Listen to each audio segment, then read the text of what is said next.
A pleasant good morning to the nationals of St. Kitts and Nevis at home and in the diaspora, as well as citizens and residents of the Federation of St. Kitts and Nevis. It is my pleasure to welcome you to the Prime Minister's press conference this morning. My name is Jacqueline Bryan, your host. I take this opportunity to acknowledge the members of Cabinet present here today, as well as key officials from within the civil service. This morning, we have with us Deputy Prime Minister, the Honorable Sean Richards. We have the Honorable Eric Evelyn, we have the Honorable Jonelle Powell, the Honorable Lindsey Grant, and the Honorable Vincent Byron. We are also joined by Ambassador His Excellency Michael Powell. We have with us Senator and Deputy Speaker Dr. Bernicia Nisbet, as well as Permanent Secretary Mr. Osmond Petty, Permanent Secretary Ron Collins, Permanent Secretary Elwita Simpson-Brown, Permanent Secretary Andrew Skerritt. We also have with us Accountant General Levi Bradshaw, Chief Personnel Officer Sheridane Warner. We have with us the Chief Medical Officer, Dr. Hazel Laws, Medical Chief of Staff, Dr. Cameron Wilkinson, as well as Senior Assistant Secretary in the Ministry of Education, Dr. Tricia Esdale. We have the Director of Fisheries here with us, Mr. Mark Williams. We have the Commissioner of Police of the Royal St. Christopher and Nevis Police Force, Hilroy Brandy. Commissioner of Police Hilroy Brandy. We have the Commander of the St. Kitts and Nevis Defence Force, Lieutenant Colonel J. Anthony Comrie. We are also joined by the National Security Advisor in the Ministry of National Security, Major General Retired Stuart Saunders. And we have the Director of Statistics here with us as well, Mr. Carlton Phipps, as well as the Director of the Skills Training Empowerment Program, also known as STEP. I think we have some additional civil servants here who are very instrumental to the various processes in government, and they are here to lend their support where necessary. So thank you all for coming. I also want to use this opportunity to thank the members of the media who are here. Allow me to give special mentions to those providing live coverage of this event. This press conference is being carried live on ZIZ Television and Radio, Win FM, Freedom FM, Sugar City FM, and Vaughan Radio, as well as the Facebook pages of ZIZ and the St. Kitts and Nevis Information Service, also known as SKNIS, as well as their YouTube channels rather. Prime Minister Dr. the Honorable Timothy Harris uses this forum to update the country on matters of national importance.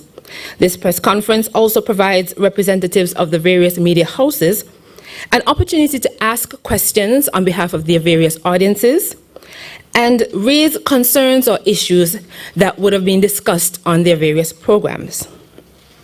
At this time, I would like to welcome the Prime Minister to the lectern. He will make an opening presentation, following which we will field questions from the representatives of the various media houses who are here. I need to mention, I don't know if she's been here before, Mrs. Michelle Jacobs-Christmas, who is joining us today, and she's providing a very critical service by translating what the Prime Minister says to sign language. We're happy to have her here with us, and I'm happy to invite the Prime Minister Dr. the Honorable Timothy Harris, to the lectern. Let's welcome him.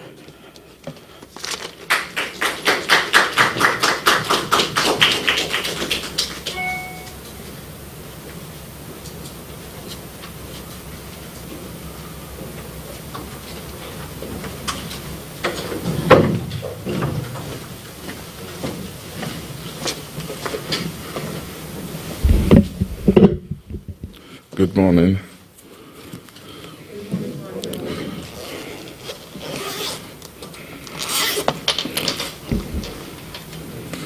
Let me thank all who are tuning to this press conference, and of course to salute my fellow citizens and residents. I am of course very pleased to update our citizens and residents on some important matters of state. These press conferences play an important role in our democracy, and they are an opportunity for your government to take you into its confidence and provide you with accurate and factual information on the issues that matter to you. Even as my government continues to keep people safe and secure, we are very mindful to delicately balance the tension between lives and livelihoods as a consequence of the dangerous COVID-19 pandemic. COVID-19, and more particularly its management, consequences, and recovery from its debilitating tentacles are foremost on the minds of everyone in every corner of the globe. To date, 1.93 billion vaccine doses have been administered worldwide. At a glance, this appears to be significant progress being made in the fight against the deadly virus, as the vaccine has proven to be the best defense against this formidable enemy, COVID-19. And closer examination, we see that there remains a great inequity in vaccine distribution globally, as some countries are yet to administer a single dose. 85% of all doses administered globally have been to persons from high and upper middle income countries. Doses administered in low income countries have been less than 1%. Despite the global shortage of vaccines, my government has been able to secure more than 40,000 doses in the first instance to protect the people of this, my beloved federation. Our vaccine rollout started on or about February 22nd, 2021, and during the last 3 months, we have seen great and commendable success. As at Wednesday, June 3rd, 28,556 doses have been administered in our federation. 62.5% of adults over the age of 18 have received at least one shot of the AstraZeneca vaccine.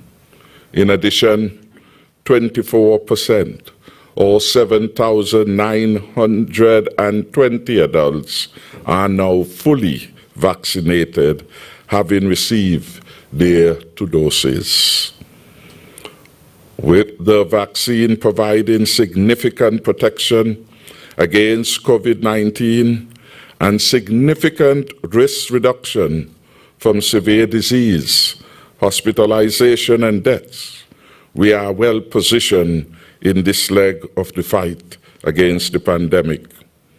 Across the globe, every single country went into community spread with mounting COVID-19 cases and deaths. Our health professionals repeatedly warned that despite our best efforts, it was only a matter of time before the virus got into our communities, and we needed to prepare individually and collectively for this eventuality. Here in the Federation, we were prepared for the inevitable, which was community spread.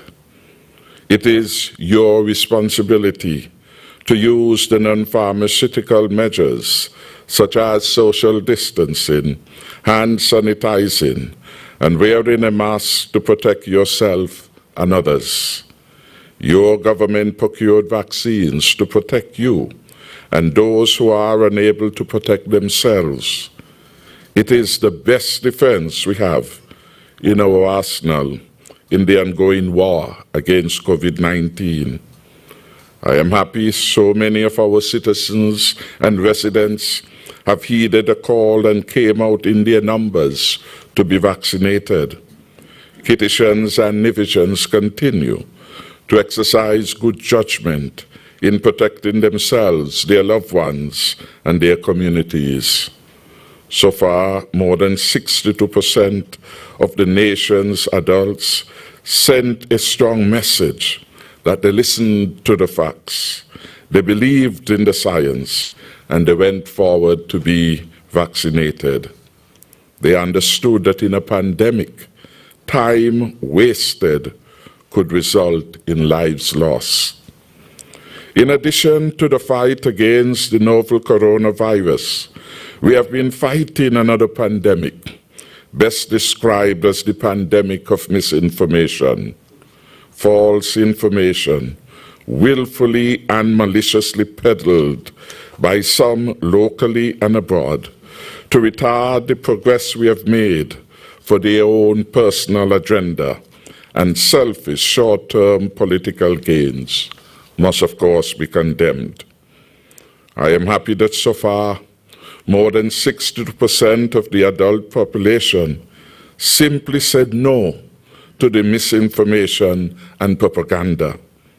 They did the altruistic act of getting vaccinated, not just to protect themselves, but to protect all of us. We will continue to educate and vaccinate our people, as this is the best defense against the deadly coronavirus.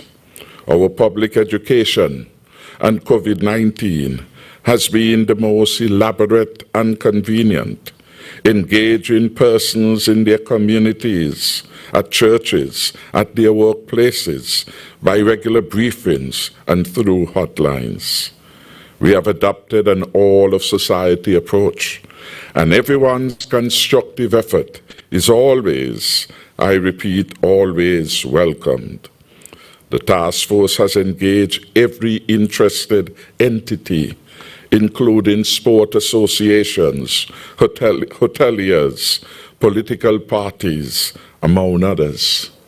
Ours is a life-first strategy. We have seen that millions around the world have lost their lives to this virus. Indeed, the latest count, over 3 million persons have lost their lives. Over 500,000 have died from COVID in the greatest and most powerful country in modern times, the United States of America. Well, I want to thank the Almighty God that not a single life has been lost to COVID-19 thus far in this, our blessed federation. To God we must all give thanks and praise. We believe that life is precious, and we will do all within our power to protect every life. We encourage you to continue to go forward in your numbers to be vaccinated at the 17 health centers across St. Kitts and Nevis. These are open from 8 a.m. until 6 p.m., and you will be welcome there. We currently have one of the highest vaccination rates globally, and this is a great achievement of which we should all be proud. My government will continue in its quest to secure more vaccines so that we can reach the goal of herd immunity in the not-too-distant future, thus restoring normalcy to our beautiful federation. Indeed, as we speak, our Minister of Health is engaged in regional meeting in which the matter of vaccines availability becomes a critical matter for the discussion. When the history of this pandemic is written, there are some names, some well-known and some not so well-known and some unknown, that will be forever etched for their yeoman service in this fight against COVID-19. I want at this juncture to thank all involved in this fight, as everyone's contribution is significant. Those in the leadership of the COVID-19 Task Force, the Health Emergency Operating Committee, frontline healthcare workers, especially our community nurses, frontline workers along the corridor of containment, including those in law enforcement, such as our police, immigration, customs, transportation, and workers in the hospitality and tourism industry. I say thank you very much for your contribution. Thanks also to those in the media helping to educate and inform the public. Most importantly, you, the general public, for your adherence to the prescription of non-pharmaceutical measures, and who are now stepping forward yourselves to be vaccinated. I say thank you to you too. I want to turn now to the matter of our economic recovery and, of course, issues of interest to the wider society. My government has successfully opened up all major sectors of the economy.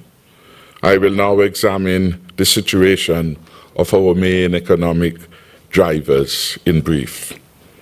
Turning to the manufacturing sector, most of the workers in our manufacturing plants have returned to their jobs. A recent review of employment data reveals that over 1,166 persons are back to work in the manufacturing industry. The main export manufacturing entities are all operating at different levels of capacity, of course. At Jaro, 230 employees are at work. At API Harrisova, 112. At Carry Brewery, 155. Electrofab, 65. Sun Island Close, 70. Cajola Cristada, 168. Demerara Distillers, 7 employees. Caribbean Magnetics, 20. Brush Limited, 35 employees, to name a few of the entities. Our manufacturing and export enclave is critically important. To date, we remain the single largest exporter of merchandise to the USA among all member states of the OECS, including Barbados. This is significant, and we want to maintain that export potential of our manufacturing sector. Beyond employment, the manufacturing sector has been contributing to foreign exchange with exports for the period January to April 2021, totaling just over $33 million, compared to $27.9 million for the comparative period of 2020. This represents an increase of 18%. This, of course, is good news. I turn to the fisheries and agriculture sector. Indeed, in the broader classification of agriculture by the Food and Agriculture Organization, fisheries is subsumed under agriculture. And agriculture generally then must be construed to embody crops, livestock, fisheries, and forestry. Overall, fish landings over the period January to April 2021 totaled 275,000 pounds, with a value of just over $3 million. This represents an 87% increase from the prior years were just under 150,000 pounds for those 4 months of the year, and with a value of $1.2 million. For this year then, for the first 4 months, we are recording a near threefold increase in the dollar value of fish landed here. I want to commend the Ministry of Agriculture and our Director of Marine Resources, who is here with us today. Year on year, January to April, the comparative period, 2020 versus 2021, reef and demersal fishery increased by 97%. Coastal pelagic fishery increased by 70%. Ocean pelagic fishery decreased by 7%. Conch fishery increased by 26%. And the most significant, was lobster production, which increased by 334% over the same period, January to April. The number of registered fishers stood at an all-time high at 1,277 at the end of April 2021. I want to repeat that in this our small federation, we have 1,277 registered fishers. The statistic at the end of April 2021 represented an addition of 102 registered fishers over the total at the same period end, April 2020. These, in my view, are positive signs of a fisheries sector on the rise, aided by my government stimulus packages, which have assisted fishers with fishing gears, including fish spot wires, fishing aggregate devices, and many other supports.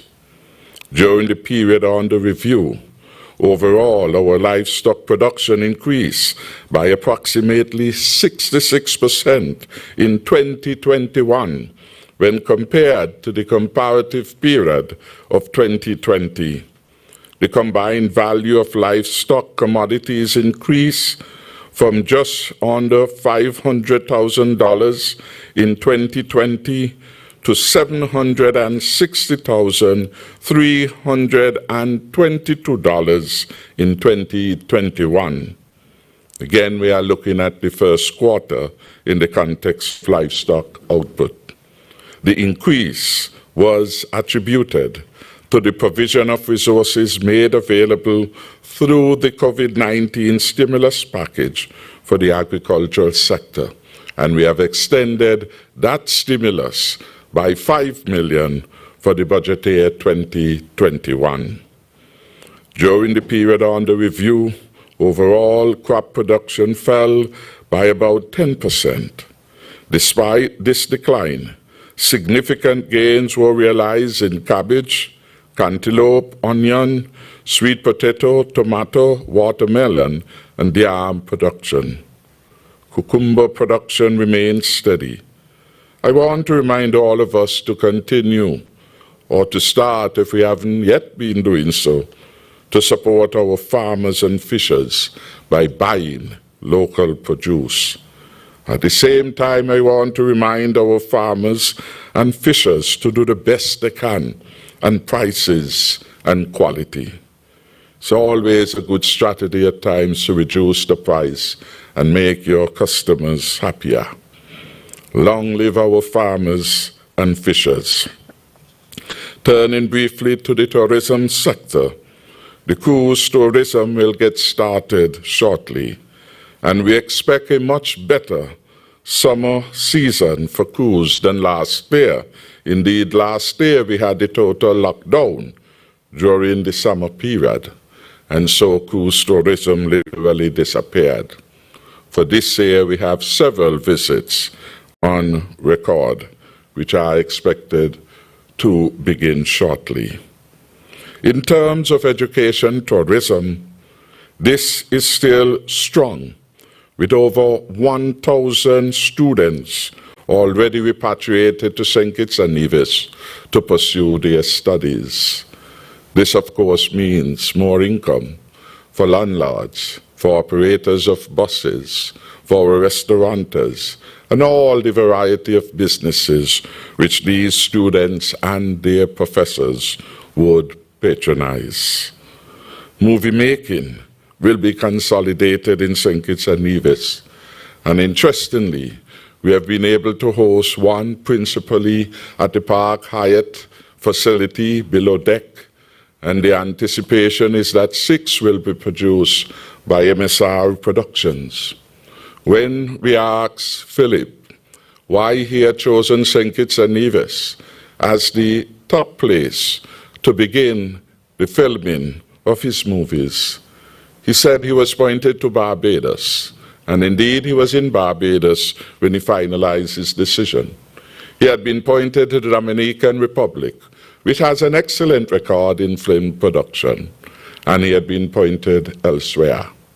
What was the deciding factor, he said to us, was our success in the management of COVID-19.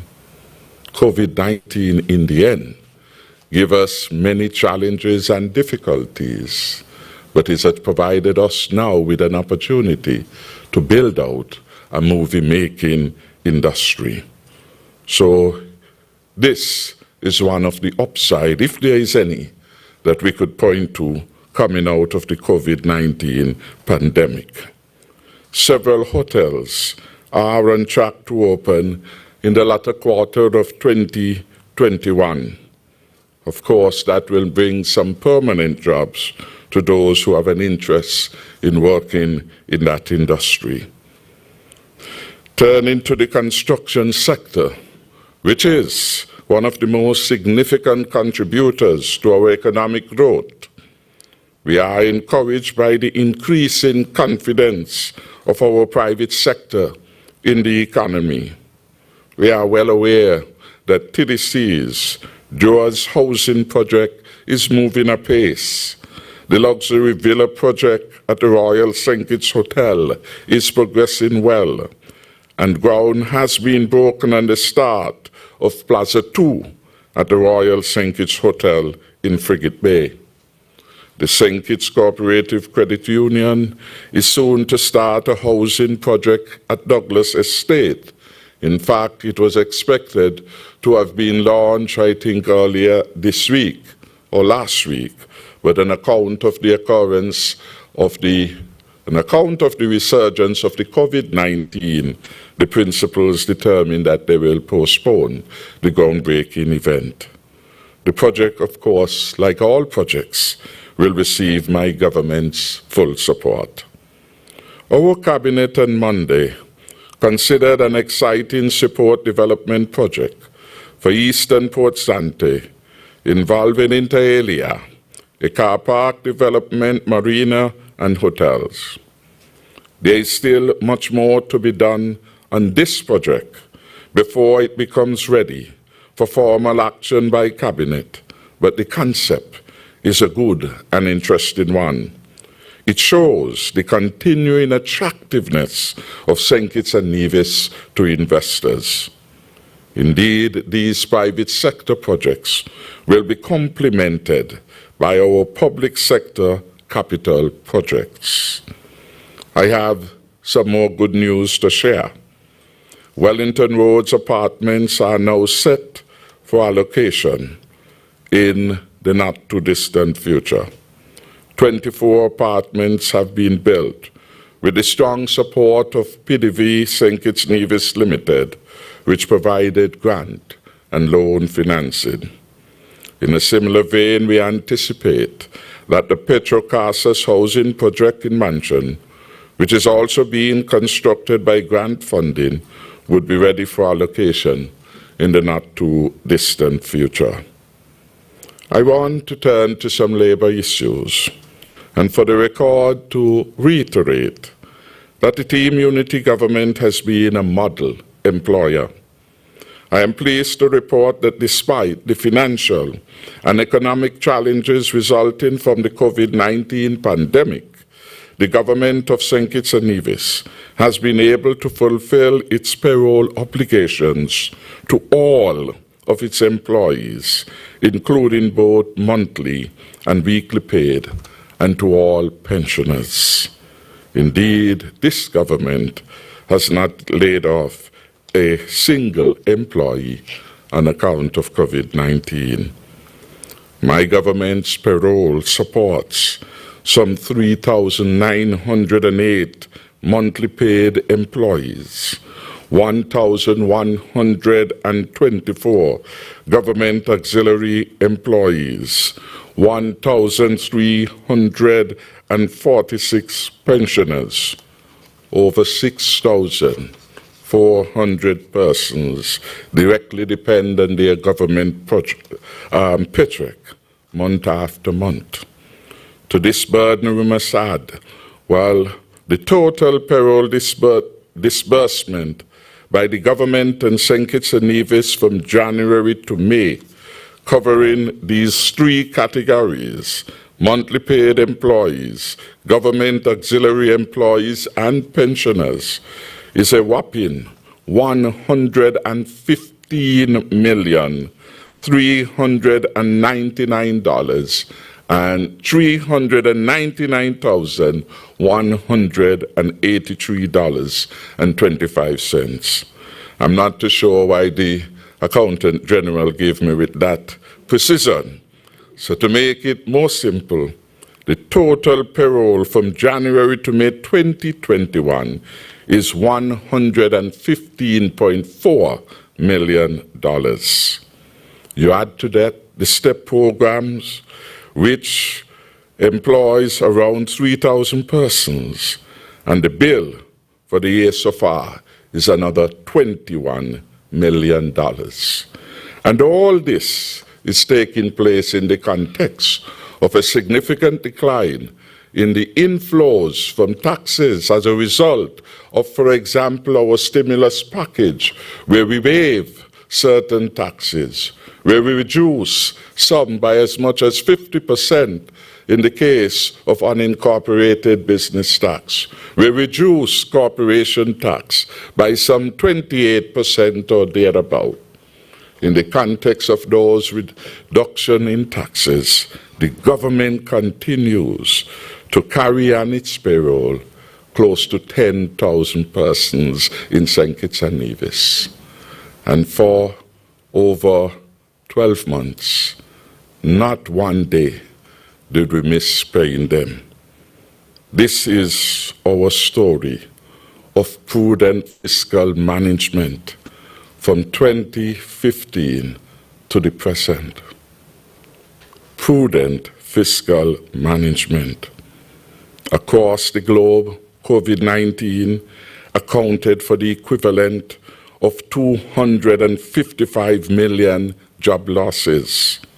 Thankfully, in St. Kitts and Nevis, our citizens and residents displaced by COVID-19 have access to a range of some 20 social safety net supports, including food vouchers, school meal programs, poverty alleviation program, support services for foster children, medical assistance program, distinct and a part of the compulsory free access to health care at all of our community centers for young people and for the elderly, including access to dental services free of cost in St. Christopher and Nevis.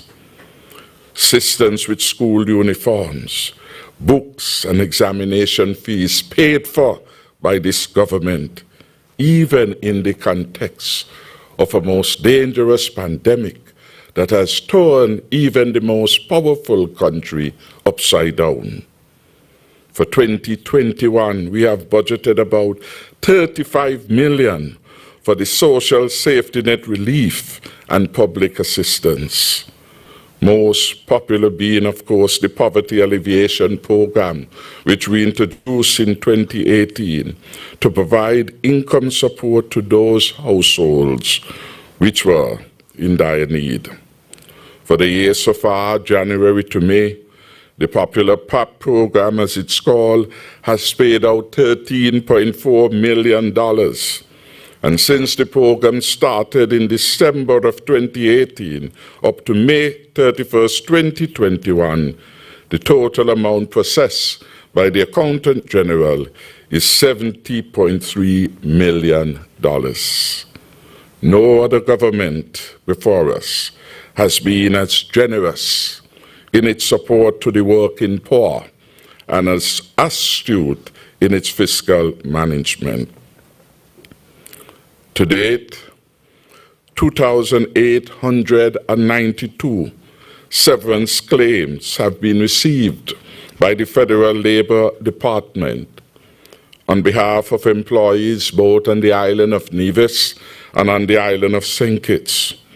To date, the total number of severance claims processed is 2,107, of which 2,042 have already been paid as at the 31st May, according to the reports I have from our Labour Commissioner.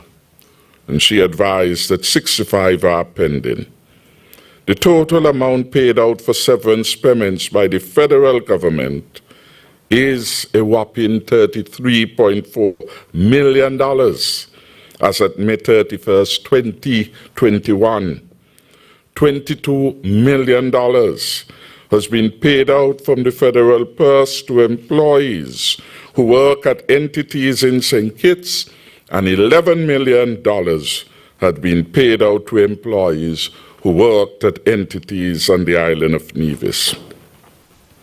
Had it not been for the competent fiscal management of our public finances, we would never have been able to disburse $33.4 million at a time when the government's revenues have been significantly reduced as a consequence of the pandemic.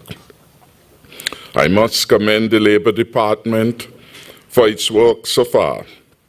Never before have so many claims been processed by the department. I thank the severed employees for their patience. For many of them, they have displayed Job's patience. The good news is that the majority of them have now had their claims processed and paid. There is light at the end of the tunnel, with only about 59 claims submitted in 2020, which are yet to be finalized for a number of reasons, including lack of information, including the fact that some of the employers are disputing the conditions of work, etc., and all these matters have to be finalized. The Labour Commissioner has assured me that her staff is working very hard to complete all outstanding matters. In closing, just a reminder that the Unity Government will celebrate its anniversary by joining the congregation at the Wesley Methodist Church on Seaton Street, Barstair, for service this Sunday, 6 June at 9 a.m. It was about 1 year ago when the people of St. Kitts and Nevis restored their faith in the Team Unity administration and the significant accomplishments that had occurred under our watch for the last 5 years. We give God thanks for the opportunity to serve our people. And we will worship with those at the Wesley Methodist Church this Sunday at 9 a.m. There was a prior announcement which indicated that we would have worship in the Green Tree area at Pastor Hensville Church for reasons associated with the management of COVID-19.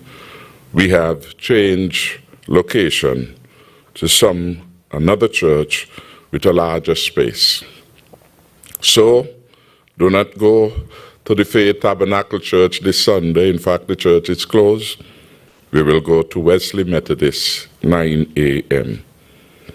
Finally, the Centenarians' Day was recently being celebrated worldwide, and I want to extend Cabinet's best wishes for the continuing well-being of all our centenarians in the Federation of St. Kitts and Nevis. I will now pause to take any questions from the media.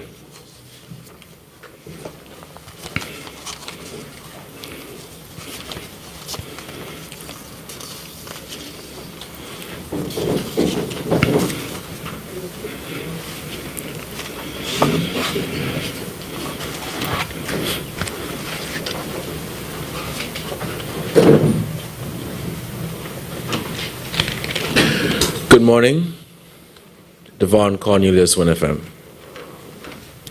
What is the decision on this Casper vaccination requirement? And according to Commissioner Brandy at the January 14th press conference, the death of the customs officer and the woman from Halfway Tree that was reportedly found hanging. He said these files are pending before the magistrate's court for a coroner's inquest. What is the status of that? Thank you.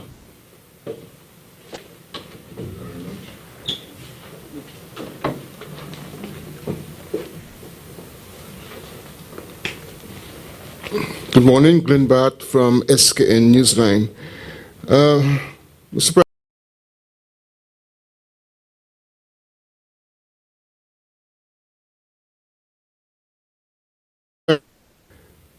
Somehow, some believe that the state has in some way contributed to a situation with regards to workers. The claim is made that without declaring that the vaccine is mandatory, government in some way has supported private sector companies in creating a situation where workers met with penalties if they do not decide to vaccinate. That's my first question. What is the implication with regards to that particular position? My second question relates to the fact that between June 9th and the 22nd, the IMF will be involved. The IMF will be in Sinkis involved in the annual consultation. But we recall that I think back in 2018, there was a situation in which the government did not approve the publishing of the report of that last team. What does this mean? Has that situation been resolved? And secondly, going forward, what implications does it have with regards to the issue of transparency on information which we believe the public should have? And one more question for now. Going forward, we see the impact 19 on the economy. What will the government focus on as it goes through the recovery process? What do you want the private sector to do in support of the government's effort to bring the recovery into a sustainable situation? Those are my questions for now.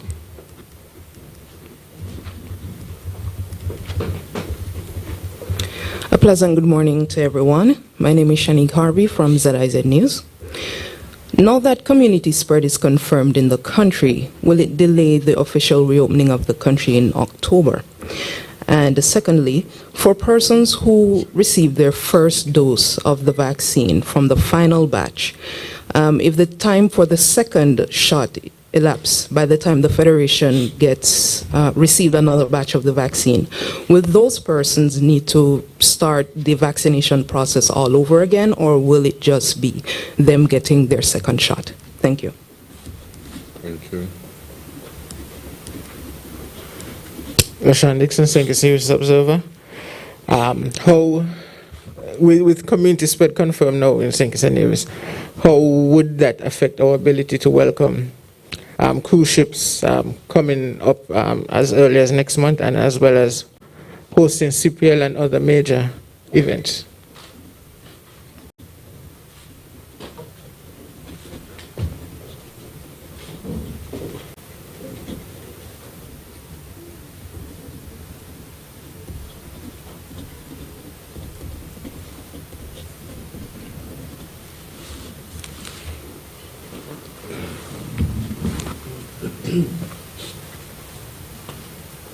Let me thank the media rep for the questions put. The matter to do with the coroner's inquest, the commissioner is here, and so he would follow up with respect to that one.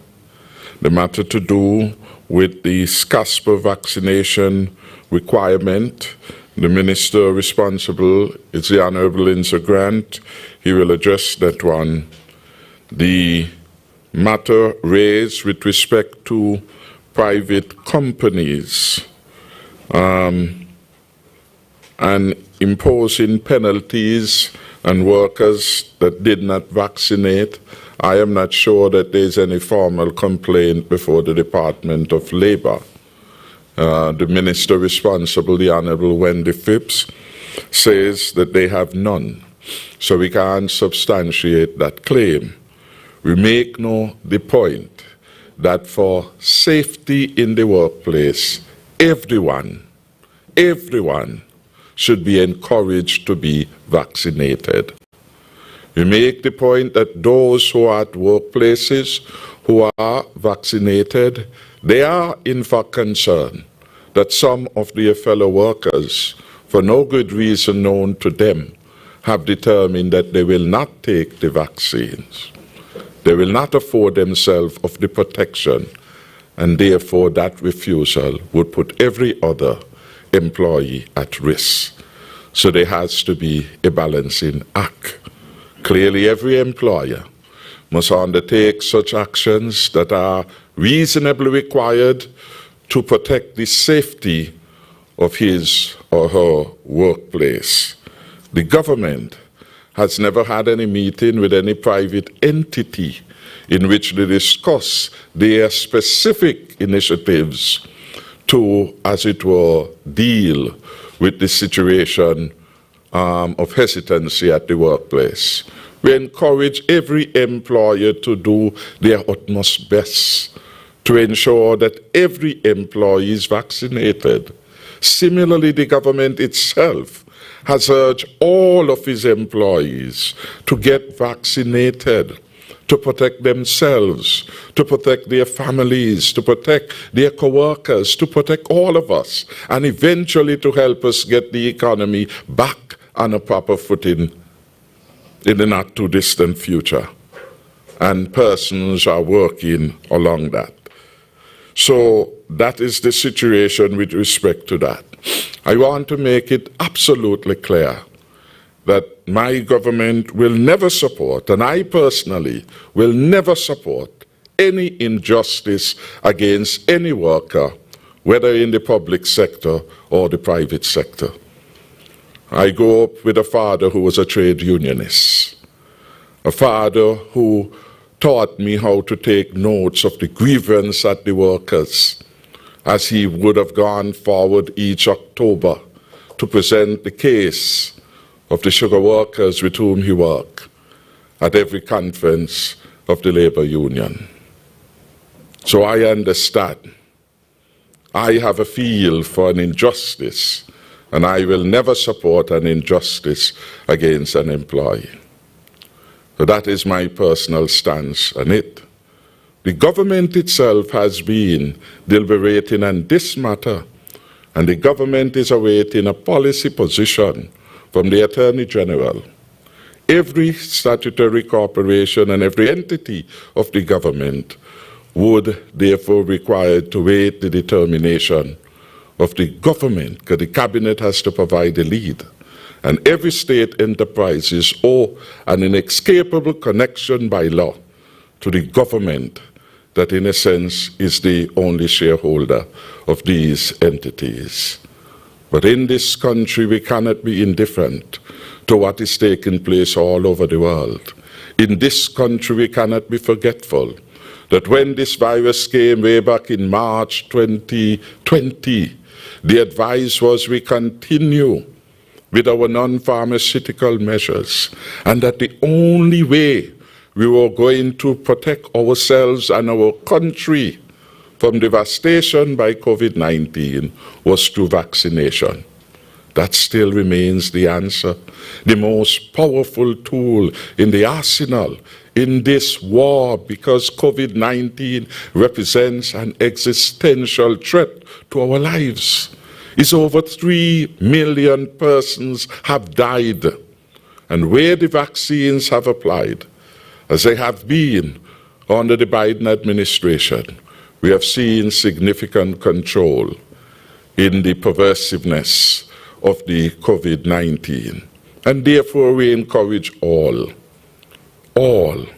but time is not on our side. We have fared very well in being able, for example, to hold the COVID-19 at bay by closing our borders, refusing entry to cruise ships, putting the country on lockdown. We did all that to stave off the challenge to our health system, because everywhere in India right now, they would be happy to have a ventilator. In St. Kitts right now, we have an excess of those things because we were able to do the right things at the right time, always conscious that eventually the virus will come, because we keep saying so long as the virus is anywhere, it is everywhere. So long as people are moving, so long as transboundary activities are taking place between nations, you can't be absolutely free. We see what happened in St. Martin. People died. In Antigua, people died. In St. Lucia, people died. In Jamaica, thousands of people died. In Trinidad, people died up to this week. This is danger. And for our people not to recognize the seriousness of the danger would be a disappointing indictment against them and against all of us. So you in the media must be encouraging people to do the right thing and not play up to people's excitements and people's effort to undermine the success of what is very necessary if we are to get back our freedom, our economic freedom, our political freedom in the fullest expression, meaning we could go anywhere without limits once we are abiding within the law. The COVID-19 challenges all of those things if we are to save some of us from the ultimate consequence, which is death. So far, we have done well. In relation to the matter of the IMF report that has been answered over and over, the IMF report was not accepted by the financial team in the Ministry of Finance. The financial secretary herself explained the inaccuracies over which she had had to contend with the report. And as a result, she advised the cabinet that we should not accept it. We are not such a poor country dependent on the IMF for loans and every other things, that if the IMF came to us with something over which we were unhappy, we will say, yes, we are happy, so sign it off. We have had technical advice. We went to other members of the constituency in which we are involved, sought their advice, and they advised us to stay put in relation to our particular stance. I myself have met with the leadership of the IMF new and past in relation to that matter, and they, in their way, apologize for those particular developments, and we all commit that we will work better going forward to overcome the intransigence which we had experienced so long ago. That is the past. The IMF has come into the country this year. This is 3 years. So there is nothing to gain by going to recap 2018, nothing to gain by the IMF, other than they say their posture will be different, other than to say that they have a new leadership to engage the countries, other than to say we are not the only country to have had difficulties with reporting. And those countries took a similar position. And when I asked my colleagues about it, they said, well, IMF not elected to run your country. And certainly at that time, I had already started, I think by the time we had paid them off too, the $200+ million and $34 million which the former administration had paid to them. So they had nothing to hold us captive. Fiscal policy had become truly sovereign and free. because of the way we had managed the country. So we have no difficulty with them, neither do they with us. That matter is settled, as it were, long ago, and we are moving forward in a healthy relationship with the IMF. Indeed, I have been involved in significant panels with them. They have called me to some.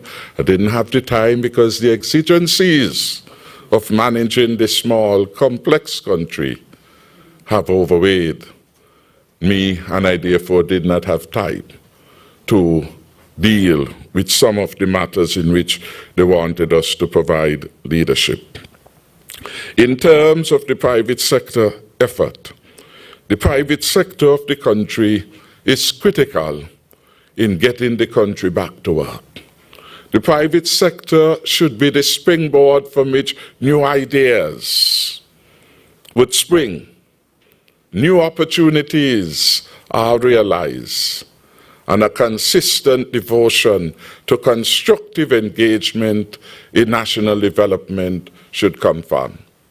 And that is why even in our management of the COVID-19, we involve the private sector as part of the all-of-society approach. We have had an excellent relationship with the private sector, not only at the level of the chamber, at the level of individual entities. Our first, for example, quarantine site was OTI, private sector support. OTI said they gave us the best price. We negotiated and we asked for an even better than the best price. We have had an excellent relationship. We had several other hotel properties made available to us as we fought this pandemic and needed space, and we still do need space. So the relationship has been an excellent one. We have had several meetings with them. In fact, recently, could be this year, if memory serves me well, we met over at Jakarta Hotel with the private sector, and we engaged them. And at the head table, Ms. Giselle Brisbane was there making presentations on behalf of the chamber. I am heartened, though, and I mentioned a number of projects we have started with the private sector support, such as the Joas residential development that is taking place, the new villa development that is taking place at what we would properly call, though inappropriate, is Jakarta Hotel. And we mentioned, for example, the private sector action at that same facility with the build-out, well, the groundbreaking ceremony of a second plaza. I mentioned just now the credit union is going to start their housing development. All those are signs of the public sector understanding the need for them to do what they can to put the country back to work and to seize opportunities, because we have to live with the COVID-19. It will not just disappear over the next couple of days or the next months. So we have to keep ourselves safe by getting immunized, and therefore we could go about doing our business as near normal as we possibly can. There will be other discussions with the Chamber of Industry, with the small businesses. In fact, just yesterday, myself, the Attorney General, the Deputy Prime Minister, and Minister Hamilton met with the Contractors Association. According to them, it was a wonderful meeting. I felt so too, but those were their words. So we have been engaging them in constructive conversation about the role they can play in nation development and in the immediate future in the recovery process. That is going to continue.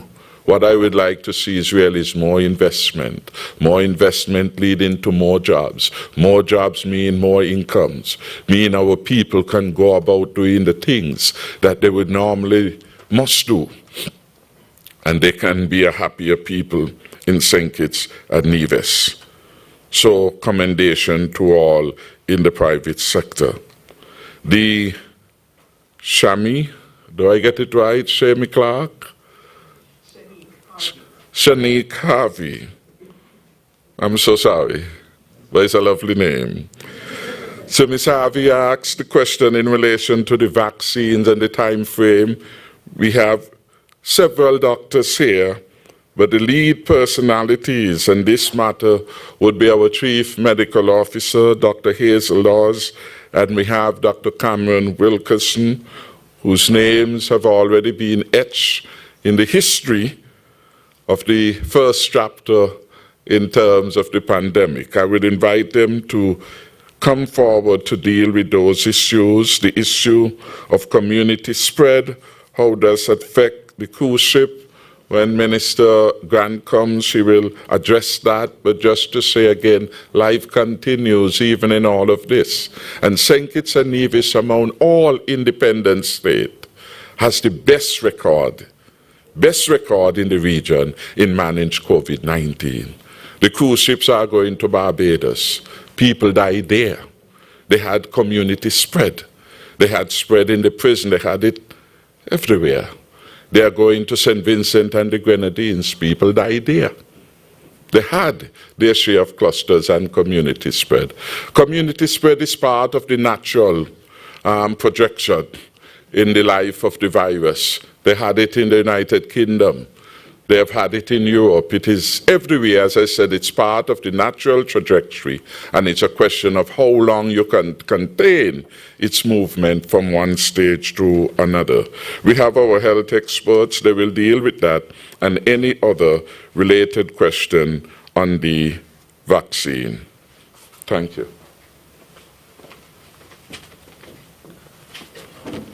Good morning, everyone. Before I comment regarding the vaccines, I just want to use this opportunity to provide an update to those present and the population at large regarding our present COVID-19 status in the Federation. Now, between the dissemination of the last release by the Ministry of Health yesterday and the present, so in other words, within the last 24 hours, we have recorded one additional case of COVID-19. This new case is a national and is hereon referred to as case 75. The individual is in isolation at a COVID-19 certified facility.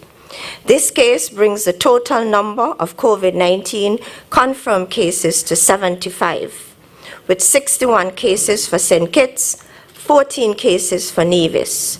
Please note that 48 cases have fully recovered with 0 deaths. There is now 27 active cases. There are now 27 active cases. These patients are stable and they are being monitored. I want to just add that between May 19th and yesterday, June the 2nd, a total of 3,014 samples, COVID-19 samples, COVID-19 RT-PCR tests have been processed by our local laboratories. And of the 3,014 samples, 30 are returned positive. So at present, we are noting a positivity rate of 0.9%. And so that's good. And so, ladies and gentlemen, the Ministry of Health, the St. Kitts Nevis National COVID-19 Task Force, we are working assiduously to contain this wave of COVID-19 cases. Our robust contact tracing process continue. We continue to identify cases. They are placed in isolation, and their contacts are identified and placed in quarantine. We are also conducting targeted testing.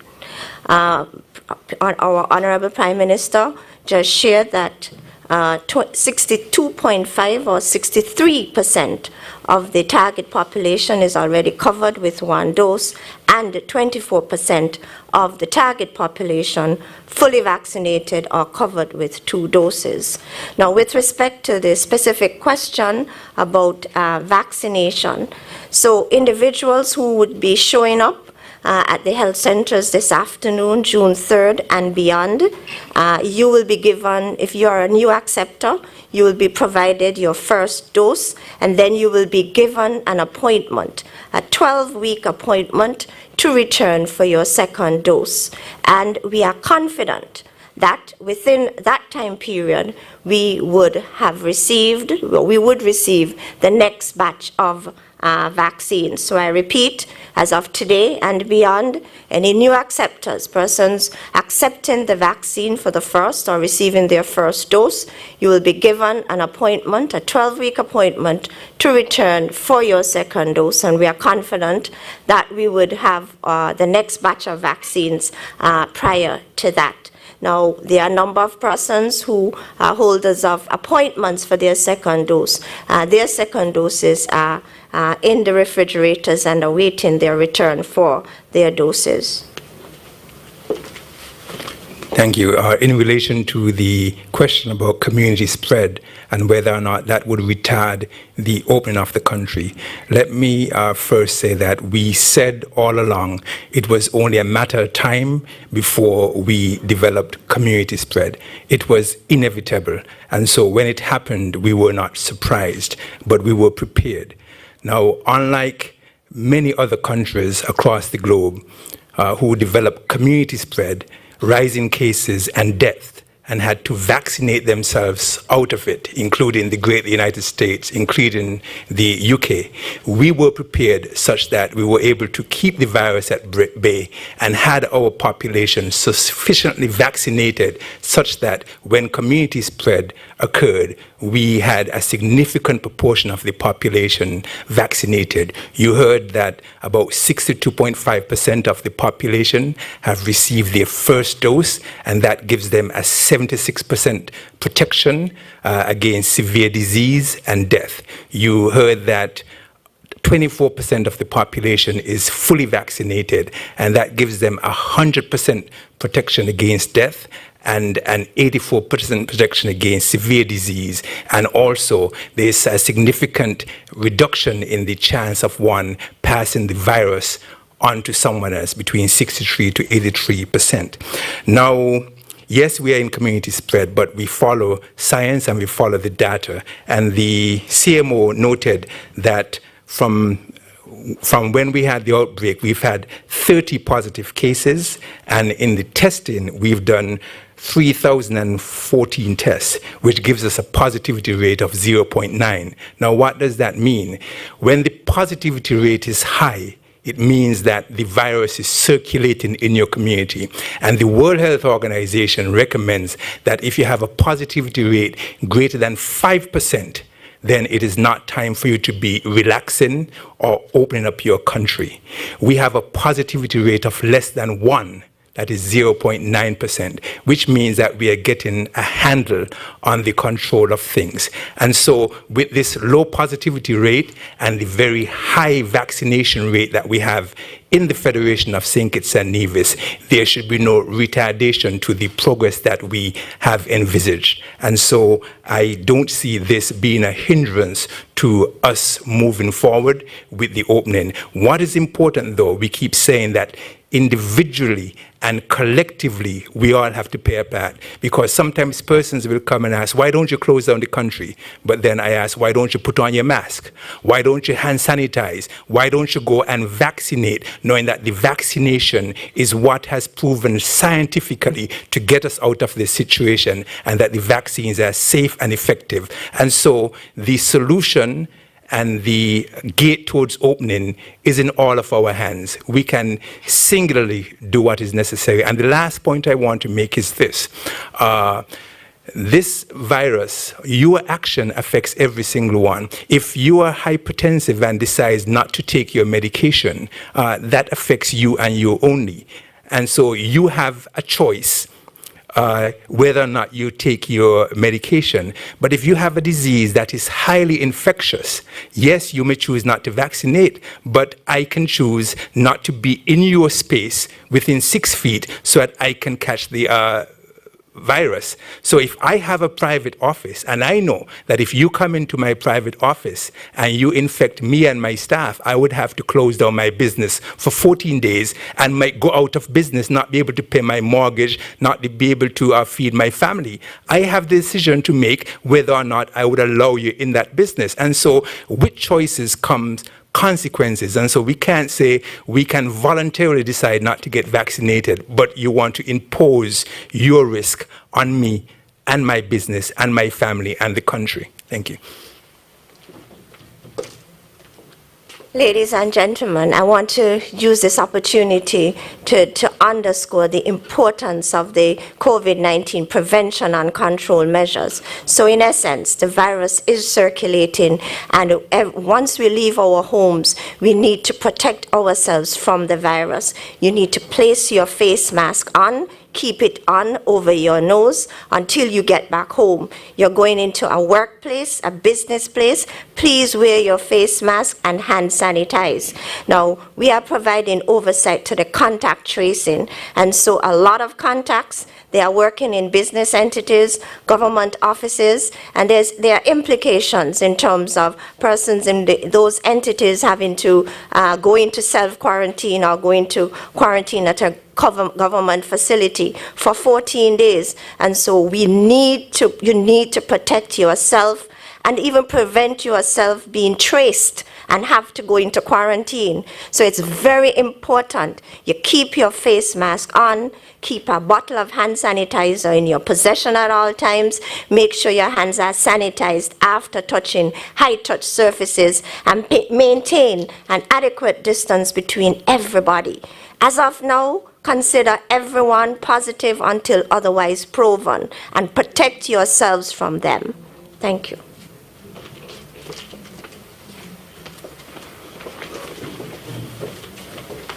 We will hear from Commissioner Brandy. Mr. Brandy, I think that question, and then we will have Minister Grant. I think those are the...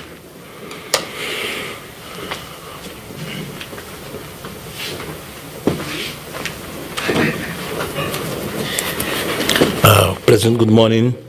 For the reporter from WinFM, the two cases are still pending before the court. Does that please you?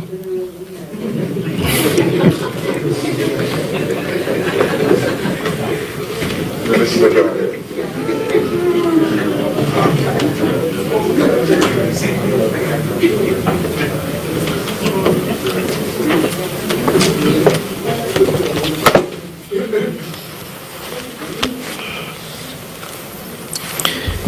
A pleasant good morning.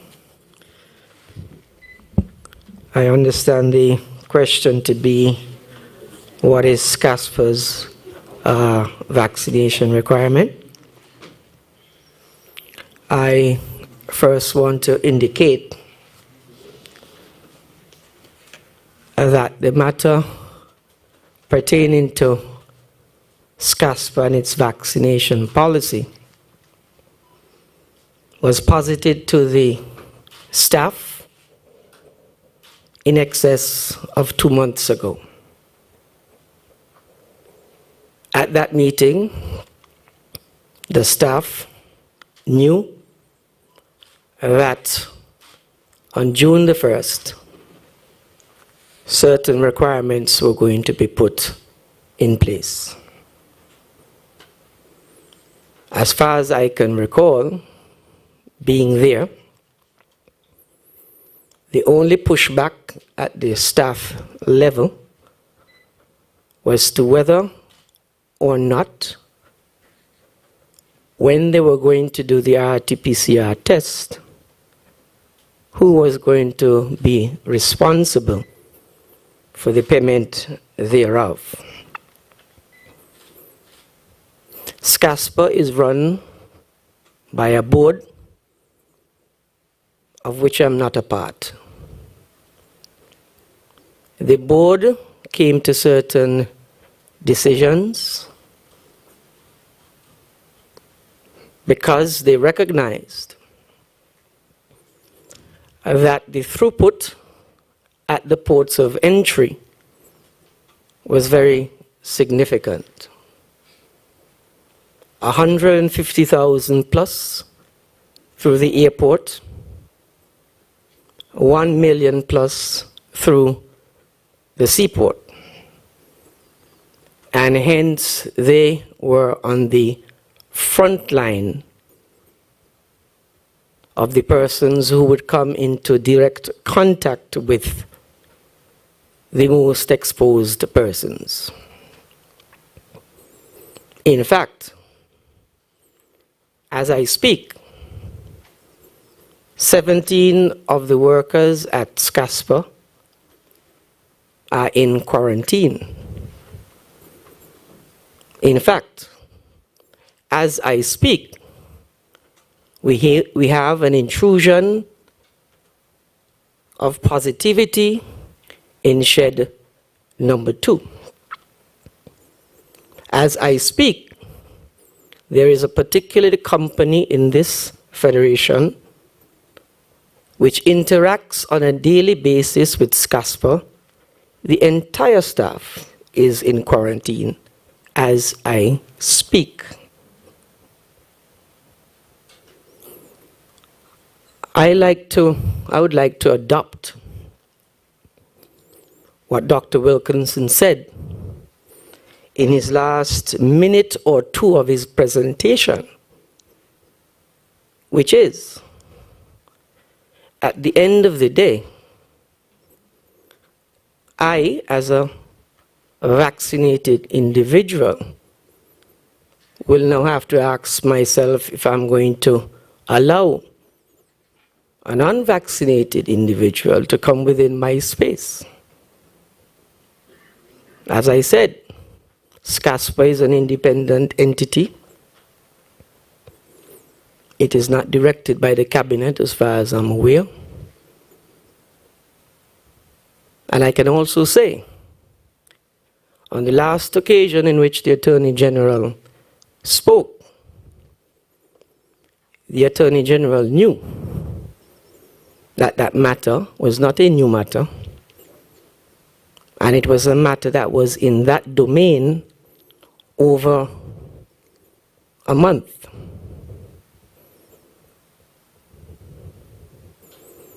We await, that's the cabinet, await the policy from the Attorney General's chambers. I can say that 2 months ago, when the position of vaccinations were first posited to the staff, we were at 6% of persons vaccinated. I can tell you that as of this morning, the vaccination rate at SCASPA is at 62%. 62% and counting.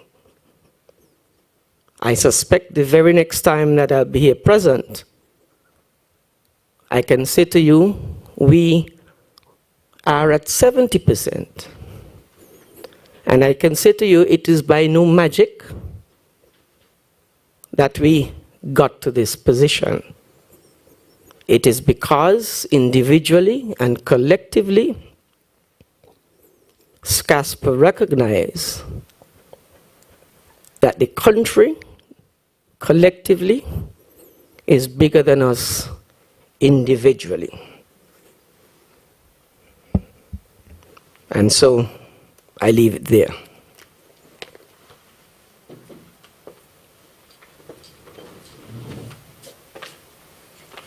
Do we have any further questions from the media?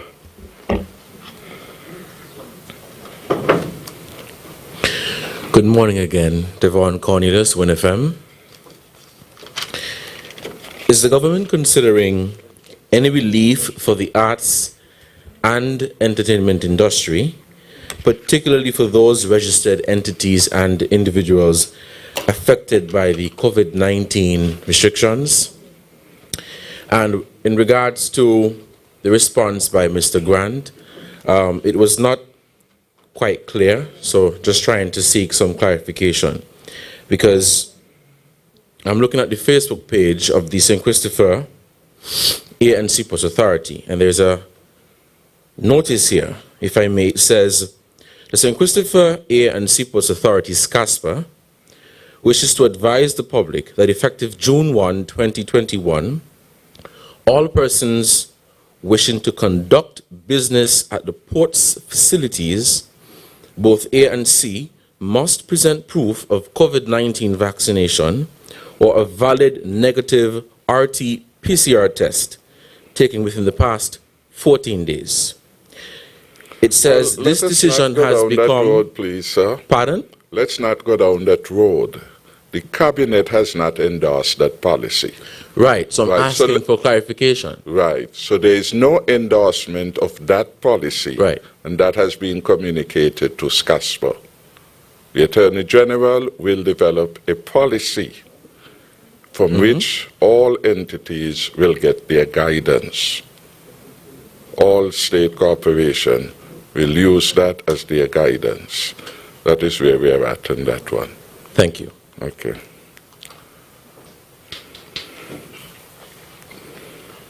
Again, Glenn Bart from SKN Newsline.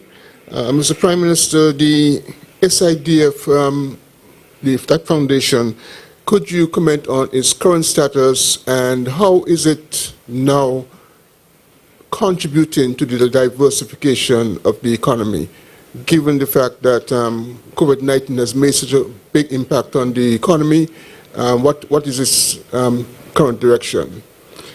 Secondly, a local businessman is distressed over a container that is owned by an adjacent business at the camp's commercial site.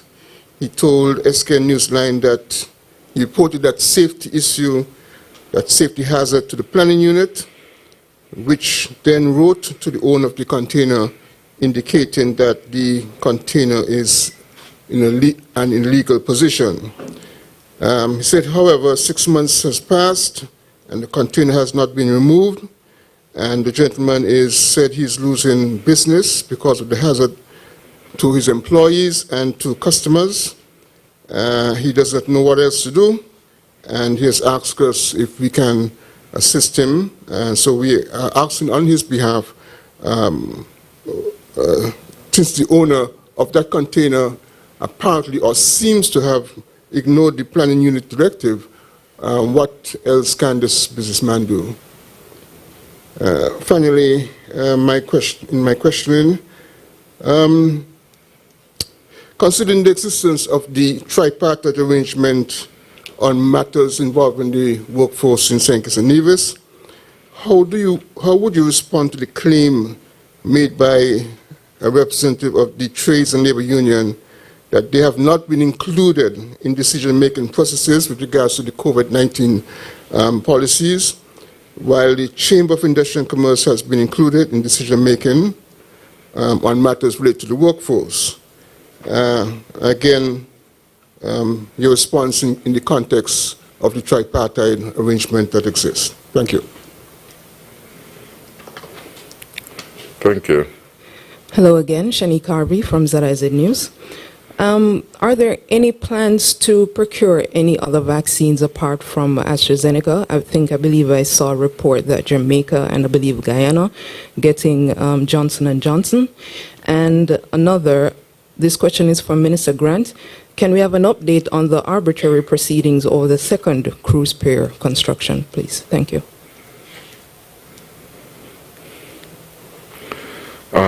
Thank you. In relation to the SIDF, that entity we know operated in a certain manner. The SIDF basically is on a phasing out, if you will. It has certain assets. It has a number of legal issues which are being dealt with. So SIDF as an entity remains. We have since in terms of the CBI program, what we call the Sustainable Growth Fund, which provide the vehicle for the contribution option of that program, which was formerly pursued through the SIDF. But the SIDF exists as an entity in law, and it has a board the board is managing the assets and the liabilities of that particular foundation.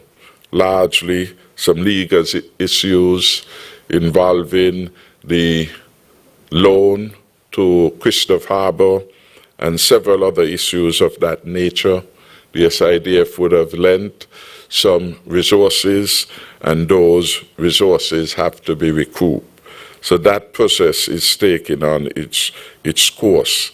The principal options available now in the program are the real estate option, the sustainable growth fund option in terms of the donation, and we have introduced an alternative option, alternative investment option for real estate and other activities that usually or is expected to generate a framework, if you will, for public-private partnership in certain strategic investment in the country, perhaps in infrastructure and other projects that need to be undertaken, and to provide a vehicle for private participation and for them to be able to have their resources, some confidence that they will be able to recoup their resources, which they must bring upfront to support these public sector activity. In terms of the planning unit issue which you have just raised, I would recommend that after, if you can give the name of the gentleman, we have the permanent secretary in the Ministry of Sustainable Development. She will, of course, follow up with respect to what we will more popularly refer to as the building board, to get their side of the story and to do what is necessary in the circumstance. In relation to the matter to do with the labor union and its saying that it is not involved, that one I can't substantiate. The labor union is part, for example, of the Tripartite committee. And on that committee, Minister Wendy Phipps has led several discussions with them related to the impact of COVID-19, related to, for example, the implications of the pandemic for the Protection of Employment Act and other issues of that nature. If they were absent, I can't say, but Minister Phipps, yes? They were present. So they have been involved. I am aware that the chairperson of the National Task Force for COVID-19, Mr. Abdias, have had several conversations, interactions with representatives from the union, both formally and informally, in office and out of office, on matters of concerns. We would welcome a constructive labor union being involved in the deliberations of the task force. The approach we have taken is that it must be all of society, all who are willing to make a constructive approach to help us deal with the pandemic. We are welcoming them to participate. If they require a special audience, there's a mechanism and a vehicle for the management of the COVID-19 to which all entities look to. And we did that deliberately to give it the sense of a apolitical nature. That is, it wasn't a political thing. It is not Timothy Harris vaccination program. It's not Team Unity vaccination program. It's everybody's vaccination program. The pandemic knows no color, no politics, no race, no income bracket. It doesn't respect whether you're a student in a primary school or early childhood setting. It doesn't respect whether you're a doctor, lawyer, beggarman, or thief. It doesn't respect anyone. So all of us have to come together to be able to fight it. And we keep saying that. We have had audience, for example, with all the political parties in the last, 6 weeks, Attorney General? All of them. The Labour Party, headed by Dr. Douglas. the Nevis Reformation Party, headed by Dr. Hodge, the CCM, the People's Labour Party, and all the other parties came together at that session, to the best of my knowledge, and they gave their input. This is an ongoing exercise. In fact, the task force is very flexible, very open. It has met with persons from the Sports Association. And so it is an open house. If the union wants to play a constructive role to get information, I would invite it to go through the task force, which is the structure that has been set up not only from a practical point of view, but it has legal standing to assist us in the management. And we do welcome the union as a genuine representative body of workers to come on board and to play a full and constructive role. So we are open to that. We have never denied. And the evidence I have adduced would have indicated that it is not the full story, that they have been involved, that they have been given audience, and we continue to be open for them to be able to meet and to have their input on that matter. We have set up the structure of the National Task Force and various other entities as creatures of law to provide the formal and appropriate mechanism to bring efficiency and efficacy in our management of the pandemic. So that is available. Ms. Clark posed two questions. One, I think, was Minister Grant. He will address that particular question.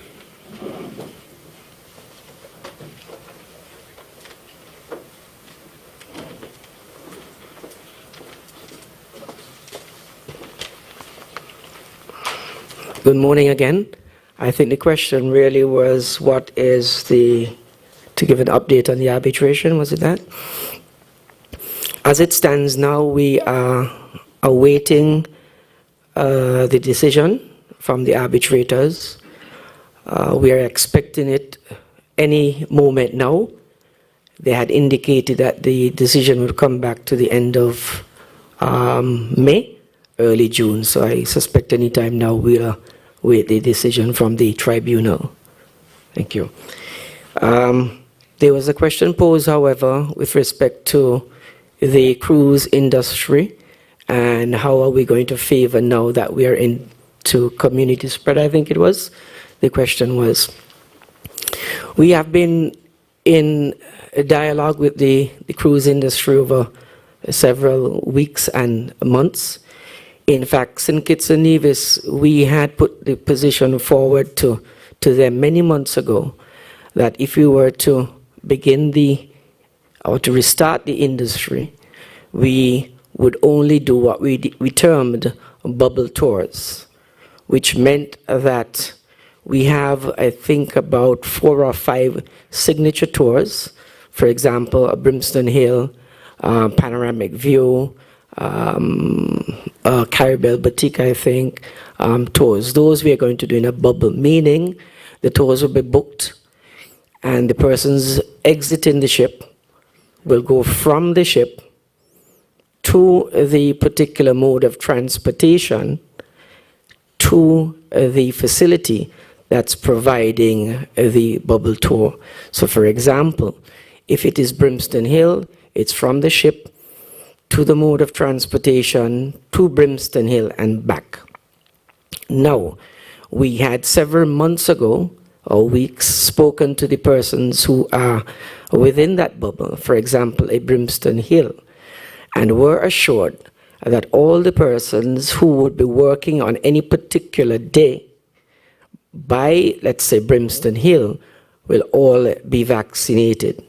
So really, all the passengers and crew who are coming in are vaccinated, and they're coming into contact with all vaccinated persons.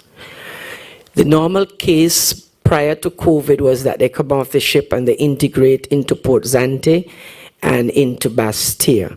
That is not going to happen in this first phase. They would not be allowed to integrate into Port Zante in the first phase, at least in the first couple of weeks.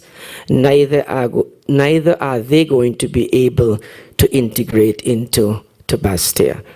So, in short, the passengers and crew who will be on the ships that are coming will not be in contact with persons who are not vaccinated. I should say, however, as the scheduling goes, we are expected to have 32 calls between now and September, I think it is, 32 calls. The first call, as I'm advised, is June the 16th. So we should expect Celebrity Millennium on June 16th. When we came here on the last occasion when I spoke, we had indicated that Seabourn would have come on July the 17th. That has now moved up to Celebrity Millennium, June 16th. Thank you.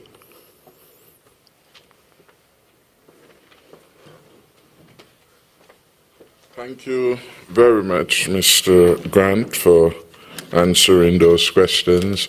We have the question in relation to Johnson and Johnson. Dr. Cameron Wilkerson's here.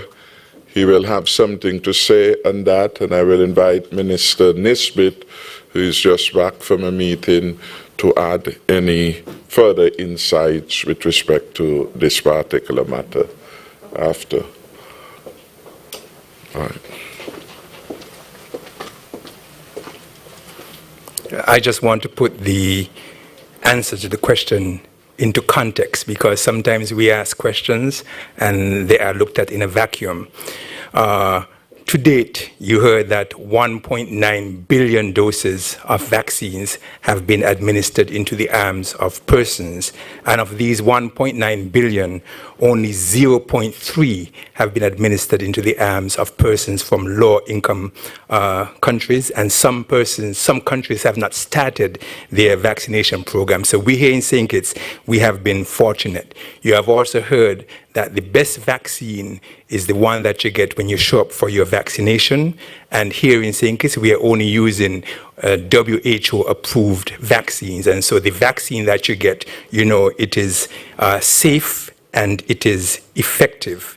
Vaccines are a scarce commodity globally, but we said that we will continue to try and secure vaccines. We still have vaccines left, and we're going to continue to vaccinate persons down until the 30th of this month. Now, if we say that we are continuing to try to secure vaccines, and we are only going to be using vaccines that are approved by the World Health Organization, it means that this includes Pfizer, Moderna, Johnson & Johnson, and whichever one becomes available to us through the different platforms, that's what we will be using.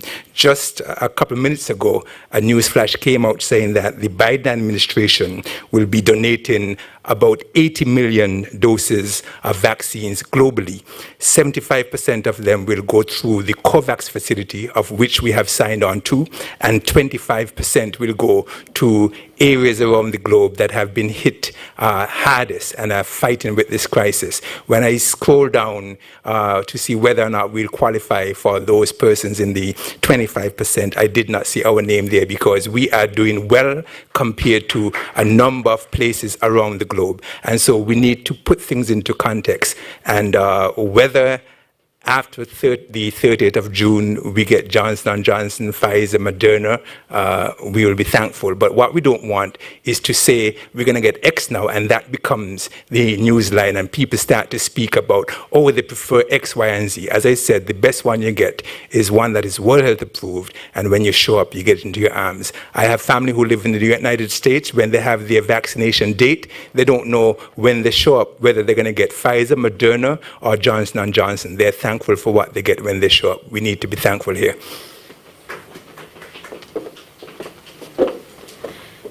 Good morning. Thank you very much. And just following on from Dr. Wilkinson, as would have indicated previously, the Ministry of Health is pursuing all options available to us in order to be able to benefit from receiving more doses of vaccine. And the Prime Minister would have indicated that we would talk more about Johnson & Johnson. Indeed, we are exploring an option to the African Medical Supply Platform to be able to receive doses of the Johnson & Johnson vaccine. So that option is available to us in St. Kitts and Nevis. In terms of AstraZeneca, we continue to work with the COVAX facility. This morning I would have attended a meeting of the PAHO region, and we discussed the next round of doses to be delivered through the COVAX facility. At that time, COVAX was only looking at the doses that they have procured themselves outside of what the US would have donated. So at that time, they would have indicated that they do have doses and ready for the next round of being able to provide another 20% to persons, the countries that would have signed up to COVAX, which means for us another 21,600 through that channel in COVAX. They have given a time frame of between July and September. The specific dates will be communicated afterwards. However, after that meeting, we would have been informed, as the medical chief of staff would have indicated, that the US have committed to providing vaccines as well. Amongst that amount is 7 million that would be allocated to the COVAX facility, and they indicated the countries in which the COVAX facility should prioritize in the delivery of those 7 million. CARICOM was included as part of that donation. So we are expecting to receive some donations from the United States when they provide that or release those donations to the COVAX facility. They're only using the COVAX facility because the COVAX already have a means of being able to get the vaccines to the various countries, so they're using that mechanism in order to be able to share their donations.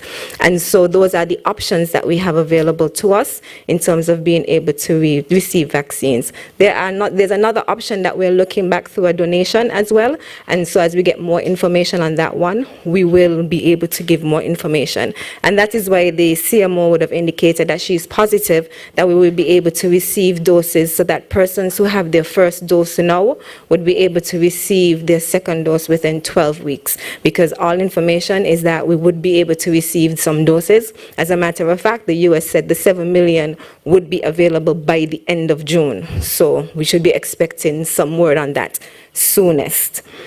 In terms of the relief for the arts and entertainment, since about sometime last year, I think it would have been late November, early December, the Ministry with responsibility for entertainment did engage the various persons within the entertainment space. We were trying to put together a proposal to be able to assist them or see how we can put a proposal together to assist them in terms of providing some relief. That meant that would have required information from them. We went as far as creating a survey for them to complete so that we can get pertinent information from them, including their business registration, etc. We have not been successful in receiving the information back. We have been attempting time and time again to reach out to them again, requesting that information, as that information would be necessary in order for us to be able to proceed to the next step. And we have not been successful in that. And so that is why at this point they have not heard anything further. But we continue to reach out to them and express to them the importance of them providing us with this information. We'd have collected their emails and numbers through PACE and other Department of Culture, and so we would have reached out to a wide range of persons within the entertainment industry. But of course, there are things that we would have to clarify first before we can just say we're giving out relief to these entertainers. We had to make sure there was verification as well, but they are not being forthcoming with the information that we need. So hopefully from this press conference they would think about it and reconsider providing us the information required in order for us to be able to make the next step for them. Thank you.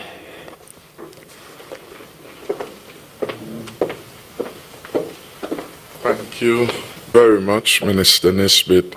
As we wind down, I would want to invite Minister Phipps, who is the minister with responsibility for the tripartite relationships within the country, that is the union or workers' representative, the Chamber of Industry and the government.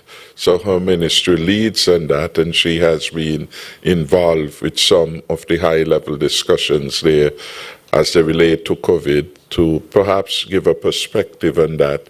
She's also instrumental at the level of the task force, and with our Attorney General co-chairs. Perhaps she can give a view about how one gets to meet with the task force, to share a view, and so on, with respect to the management of COVID-19. So, Minister Phipps, I invite you, please.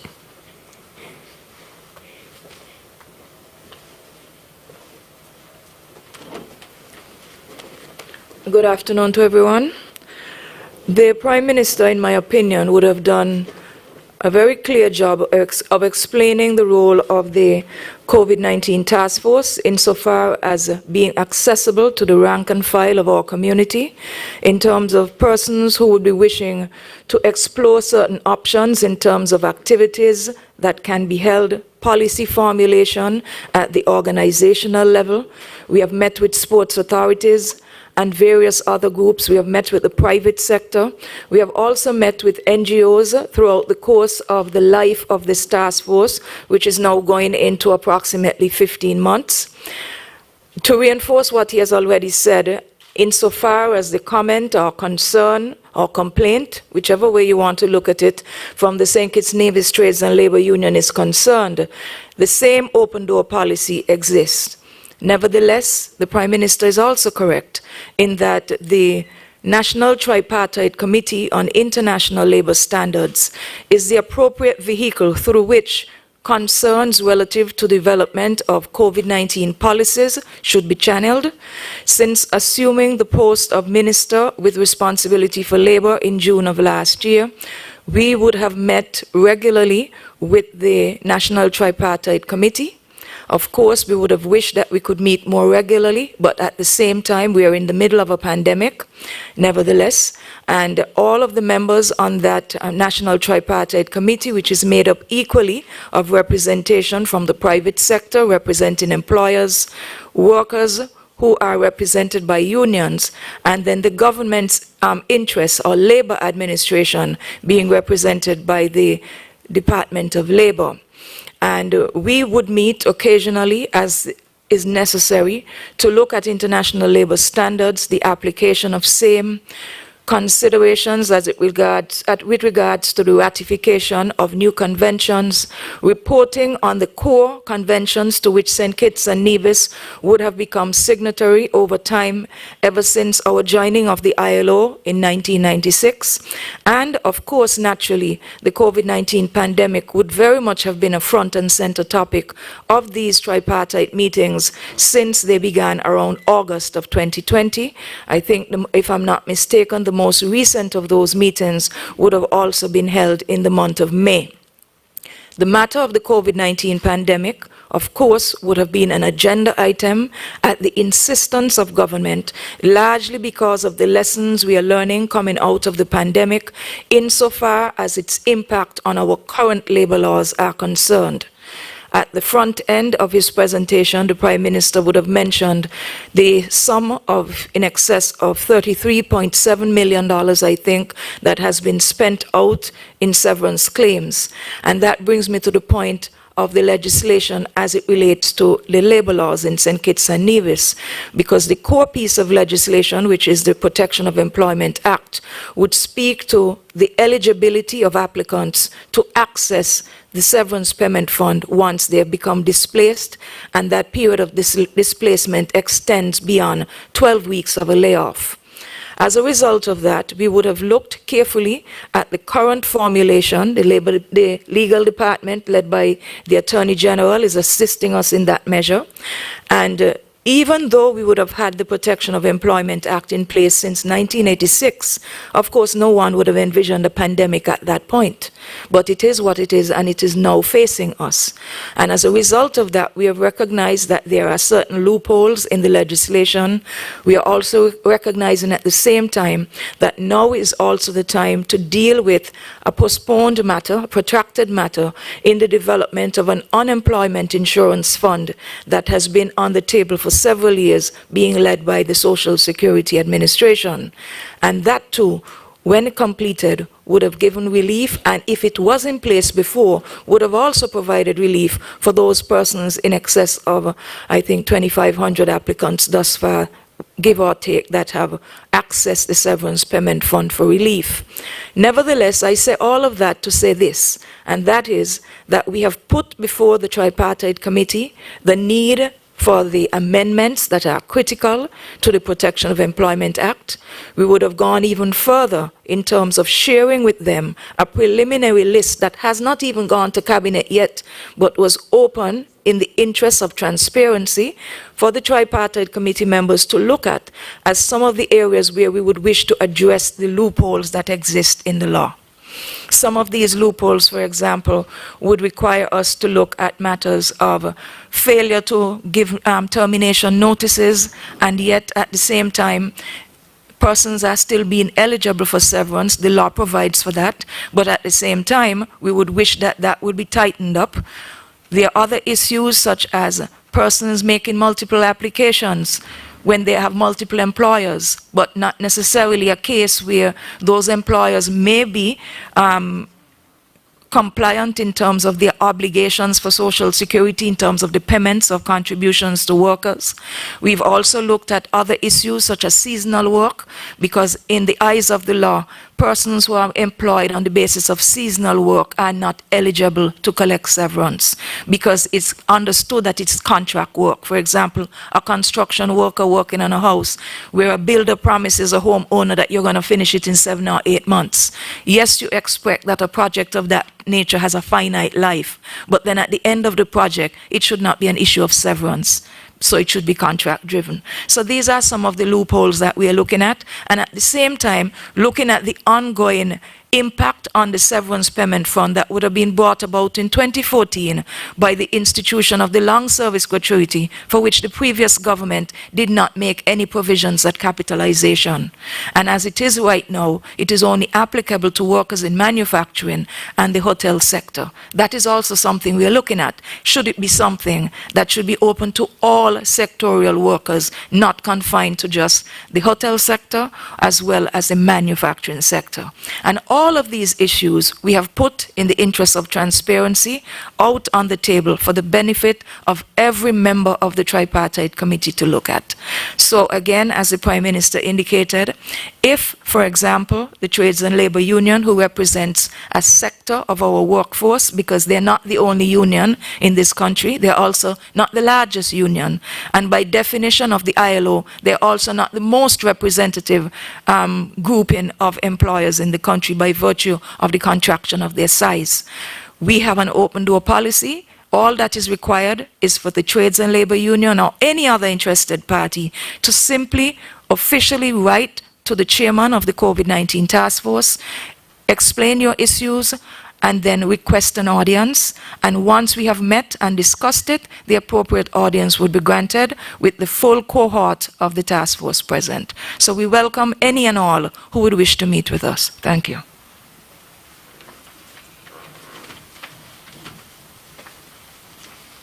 Thank you, Minister Phipps, for that fulsome intervention, speaking not only to what is, but to the future policy initiatives that the government will bring. An important one relate to the payment of unemployment benefits, so that should we have another adverse development like the one we are now fighting, we would not have the challenges of difficulty in dealing with the fund that had been left undercapitalized by the former administration.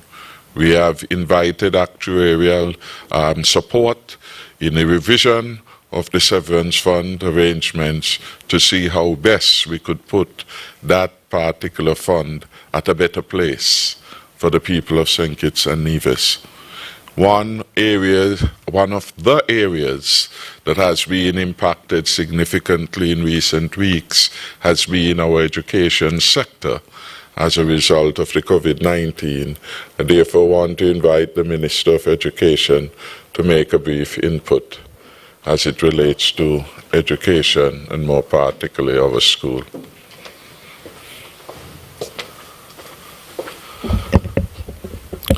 Thank you, Prime Minister. Good morning to all. I actually anticipated a question from the media in relation to education, but in the absence of that, I will make a quick intervention. Just under 2 weeks ago, on the 24th of May, through a joint statement by the Ministries of Health and Education, a decision was communicated that schools would be closed, schools being early childhood centers, primary and secondary schools. Pursuant to a statement that I would have made last Friday, the 28th of May, indicating the position as it relates to schools, I am now making a further statement, and this comes as a result of the recent communication and confirmation of community spread of COVID-19 here in St. Kitts and Nevis. The Ministry of Education has taken the decision that we will not resume school for the purposes of face-to-face instruction for the remainder of the school year. This is as a result of, as I said, the community spread, and the fact that we as a ministry do not think that the risk is worth it to open schools in light of everything that is happening, bearing in mind that we would be closing schools naturally at the end of this month. The result of this is that for primary school children, the curriculum reform that we have been undergoing for some time now has allowed for continuous assessment of those children throughout the academic year. And so they will not have any end of term or end of year examinations. Their performances will be based and assessed based on the continuous assessment that has taken place over the course of the year. In relation to secondary schools, the last week we would have naturally begun examinations for some of those students. And so those students who would have been preparing prior to that and even during the last 2 weeks of lockdown, of closure through the online modality, will still be able to write their common examinations. The ministry will indicate to parents and students the modality in which they will have that opportunity. We will also be prioritizing our fifth form students who are about to take write the CXC examinations. A recent release from CXC would have indicated that those examinations have been pushed back in relation to their start date to the 28th of June. And so we will prioritize the preparation of our fifth form students in terms of face-to-face interaction for preparation and writing of those exams. The early childhood centers will remain closed until further notice. This again is as a result of the community spread of the COVID-19 virus, and we are waiting for the results of testing that has taken place and the advice of the Ministry of Health. So I just thought that that information would be pertinent at this point in time. Thank you.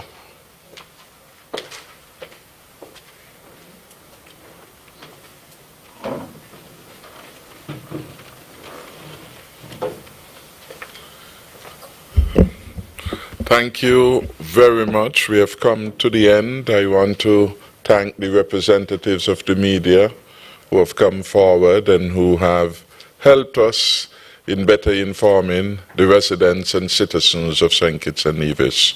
We hope the information provided has been helpful and useful. Thank you again. May God continue to protect and bless the people of St. Kitts and Nevis. Thank you.